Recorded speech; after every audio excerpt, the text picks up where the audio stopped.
CIEE, or Council on International Education Exchange, is the country's oldest and largest nonprofit study abroad and intercultural exchange organization. This year, Shorewood had 13 students travel to 12 different countries with CIEE. These students stayed in France, South Africa, Peru, Spain, Japan, Costa Rica, Chile, Germany, Botswana, and Italy. We talked to a few students about their trip. Here's what they had to say. Hi, my name is Callie, Cade. I'm a rising junior, and I went to Costa Rica through CIEE. There were a few things I was looking for in a trip. For one, I didn't want to stay with the host family because I just really wanted to get to know other kids my age and kind of stay in the dorms and we'd be traveling and everything. And then another thing I didn't want to do language, and I didn't particularly want to do culture. I really wanted to do an environmental one. That in Costa Rica just spoke to me a little bit more, so I decided to go with that one. We started by learning about the environmental impacts a large city could have on a country like Costa Rica because it's a developing nation. And then we traveled for 2 days by bus down to CIEE, where we stayed at our favorite place called Nancy's. It's really called Campanario, which is a biological research station. But we called it Nancy's place because this woman named Nancy opened up this research station so that people who want to study biology could come and stay at her place. It's completely off the grid. There's no Wi-Fi or anything. We stayed there for a week, which was absolutely the coolest part of the trip. Like, it was everybody's favorite part. We loved Nancy's place. And what we studied there is the impact that women have on the environment and what women in developing nations are doing. And then after that, we traveled to our final destination, and we studied sustainability and conservation there and learned about the impacts, not just in Costa Rica, but in the rest of the world. I learned about what we could do, like back when we were in the United States.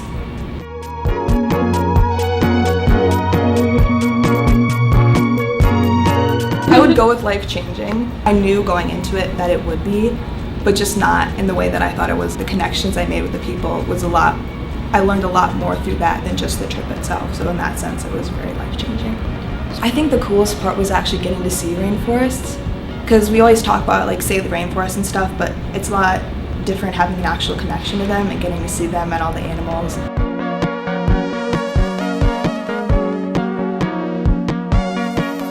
I chose Costa Rica so that I could learn how I could, I don't want to say help the environment, but like make impactful things like back home, like learn what I could do as an individual. So I think my biggest takeaway was learning what makes the biggest impact one person could do at a time that I was able to learn through this trip.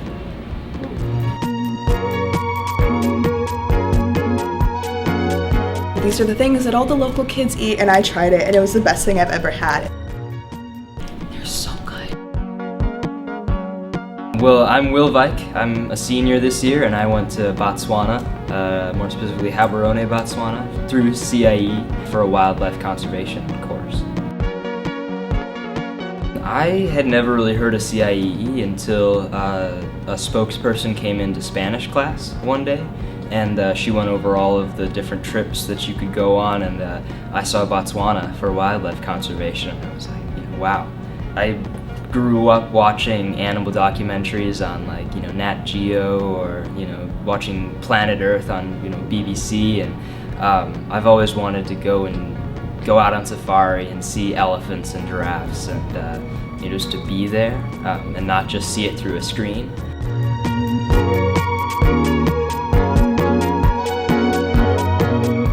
The first week we were there, we were staying with host families in Gaborone, which is the capital city of Botswana. During that time, we learned a lot of the culture there. We also took a course on, environmental science and wildlife conservation through the University of Botswana. I love my host family. Their family structure is a lot different than what we have here. Large family groups live together, and so in my house there were 7 family members in one house. It was just great to have so many different people in the house at the same time, lots of people to talk to, lots of different experiences. I had a host brother who was 16, but my host mom was in her 50s, and then her older sister was in her 60s, and so there's this great spread of ages and lots of different experiences. It was great to learn from them.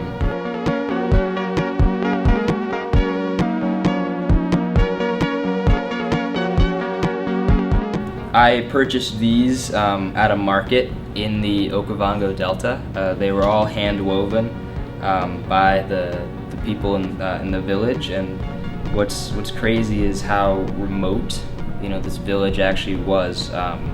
This river just opens up into the middle of the desert, and so it's this giant delta that spreads for miles in the middle of the Kalahari Desert. And then you actually, from the plane, you'd have to take like a 30 to 45 minute basically canoe ride through the marsh to actually get to this village. It's just amazing how this sort of art can come from such a remote place, and I'm happy to have some little souvenir to remember that. We had elephants that would just walk through our camp, and at night you'd be sleeping in your tent and you'd hear these big bull elephants whacking up against trees. You're in these little wood huts with tents in the middle, and there's an elephant right on the other side of the wall and falling asleep to kind of the guttural elephant noises, and that was amazing.